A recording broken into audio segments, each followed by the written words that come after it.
Hi guys, I'll show you how to replace rear brake pads and routers on my Audi S4 2019. If you're looking for front pads and routers, check my other videos. I'll install these ECS tuning routers and EBC yellow stuff pads for my tracklist. The front brake caliper has 6 pistons, but the rear brake caliper only has 1 piston.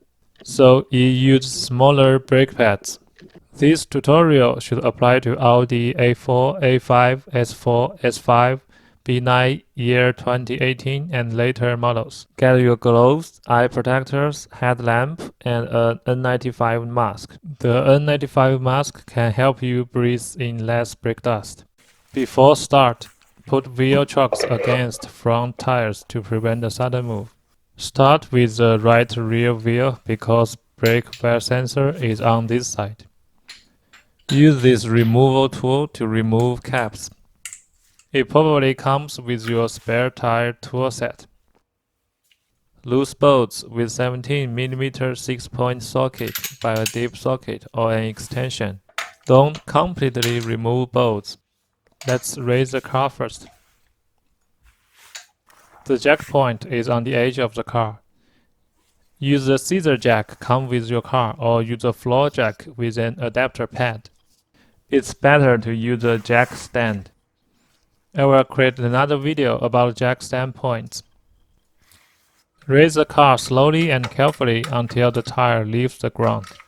If you want to replace rotor, raise the car higher. Continue removing wheel bolts and the wheel.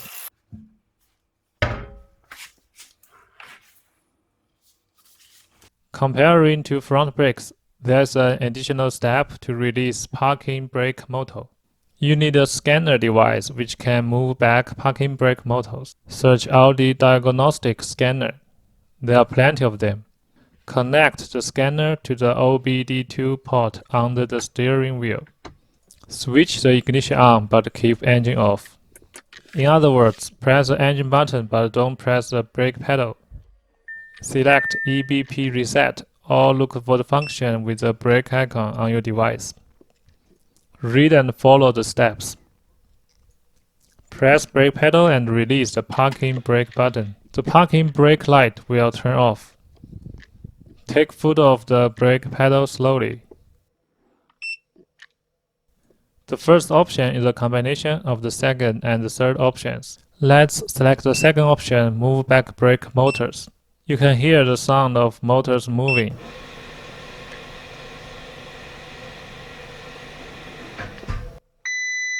The car shows parking brake malfunction, which is expected. Switch off ignition.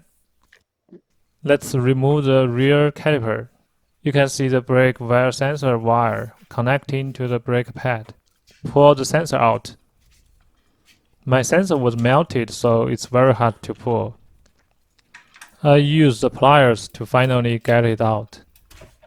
If you want to reuse the sensor, don't break the naked wire and the metal clip. Follow the wire up to release the protective cap. You don't see the wire locked by my protective cap because I forgot to lock it last time. Keep going up to release the plastic clip. Your new brake wear sensor wire should come with a new plastic clip. If your old clip is still good, you can reuse it there, or you can replace it with a new one. Let's remove the connector on the top. There's a little tab.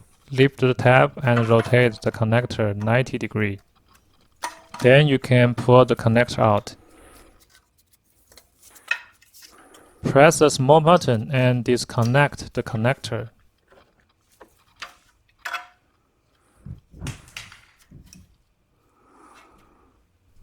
Also release the wire on the bracket. I forgot to do it in the video, but I released it later. Next, let's remove the caliper. Use a 13mm 6-point socket and a slim adjustable wrench.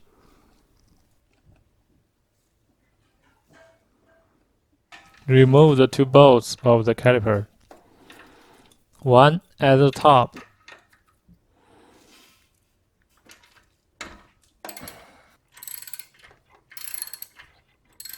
another at the bottom.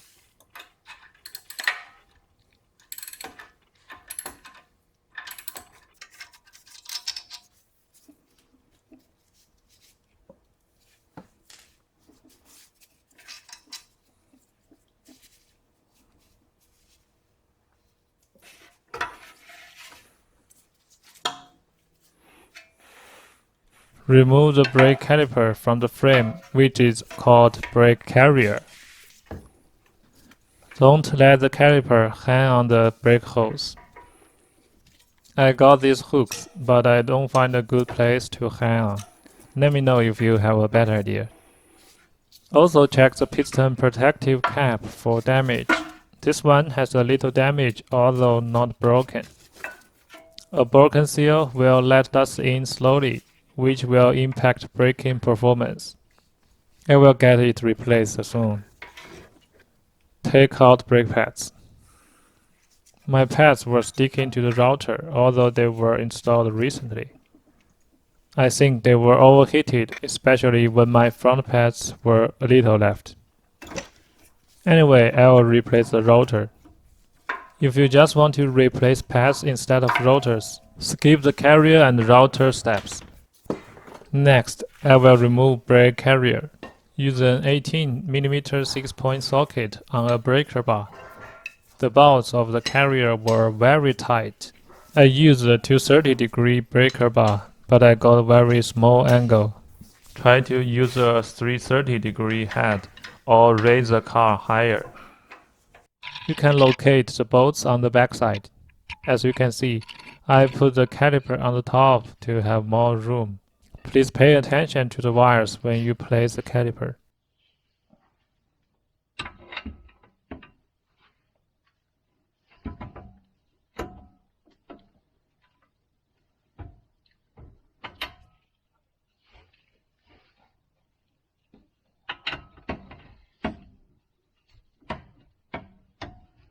After loose the bolts, use a smaller wrench to remove them.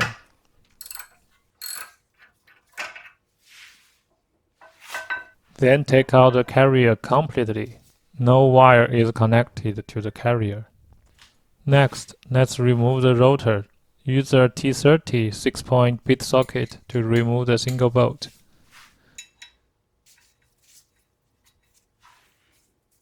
The rotor is probably rusted and won't drop. Use a rust remover to remove the rotor if you want to reuse it. I will use a hammer to force it off because I don't need it anymore. Warning, the hammer may damage the old rotor. Put some wheel bolts back to prevent sudden falling. There will be some dust dropping off. Wear a N95 mask. To keep floor clean, you can put a plastic pad under the rotor or use a vacuum cleaner. Try to heat the central part only.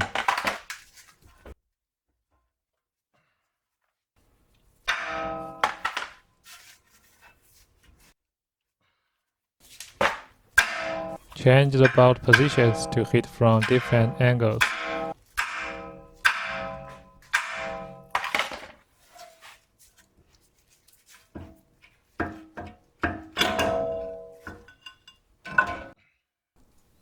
Do some cleaning. Thoroughly clean the brake rotor and hub contact surfaces, and clear them of corrosion. Use a rust remover. Install the new rotor with a new bolt.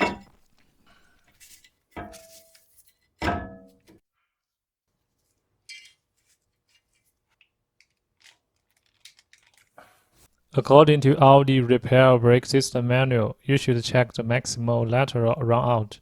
When it gets excessive, pad and rotor wear will result. This excessive movement will result in vibration and pulsation in the steering wheel or seat of a vehicle. Use a dial indicator with range 0 to 10 mm or less. The measuring point is 10 mm from the outer edge of the rotor. The maximum runout value is 0.06 mm. I will create another video to show how to do it, or you can find plenty of other videos online. Install the carrier back with the two large bolts. According to the manual, the two large bolts should always be replaced after removing. I will have another video about buying repair parts. The tightening torque is 100 Nm plus 90 degree. Use a torque wrench to tighten until 100 Newton meters, and then use the breaker bar to turn another 90 degree. Let's install the new brake pads. Thinly coat the sliding spring with grease. The manual uses lithium grease, but lithium grease usually cannot tolerate extreme heat. You can buy other heat-resistant grease designed for brake calipers. Coat the brake pad backing plate with grease. Only the back side, not the front side. The pad with the groove should be put behind the rotor. The pad without the groove goes to the front of the rotor. The groove is well to insert brake pad wear sensor. Insert the pads into the carrier. The springs are very tight. It took me a while. Check whether the pads can move freely. The springs should fully contact the carrier surfaces. I missed one step in the video. I should remove the guide pin and coat it with grease. Please do it yourself. And replace the protective cap if it's damaged. Let's install the caliper back. Because we will push the piston back, we should check brake fluid level. The brake fluid container is under this cover. Check from the right side. If the brake fluid is up to the max marking, it must be extracted. You can also use the caliper bleed screw to bleed some. I will have another video about how to bleed brake fluid. You can also find plenty of other videos online. Use the caliper piston resetting tool to push the piston back all the way to the end. Pull the caliper on the carrier. Use the bolts to connect the caliper to the guide pins. The tightening torque is 35 Newton meters. Use a torque wrench for the final tightening. The manual says replace self-locking bolts and nuts after removing. I didn't replace it. It's up to you to reuse or replace. Make sure the caliper can move smoothly on the carrier. Let's install the brake pad wear sensor. You can reuse a plastic clip, but I'll show you how I replaced mine. It's really difficult to remove it. I finally used a saw. Insert the new clip with the sensor wire.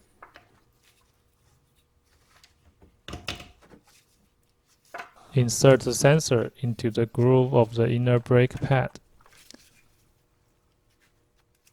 Put the wire under the protective cap of brake fluid bleed screw.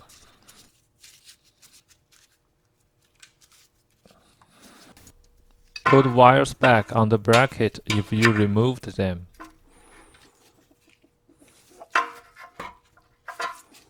Connect the sensor wire to the connector.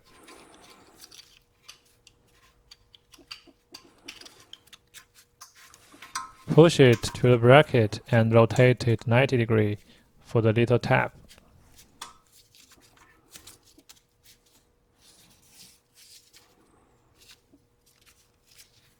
Let's install tire spec.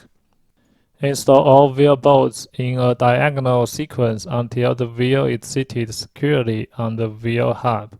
The torque is about 35 Newton meters. Only then can the vehicle be placed on the ground. Continue tightening wheel bolts in a diagonal sequence when the vehicle is stationary on the ground. Tightening torque is 120 Nm. Repeat the above steps to replace left rear brake pads and rotor. Final step, let's push parking motors back. Connect the scanner to the OBD2 port. Start ignition but keep engine off. Choose EPB brake.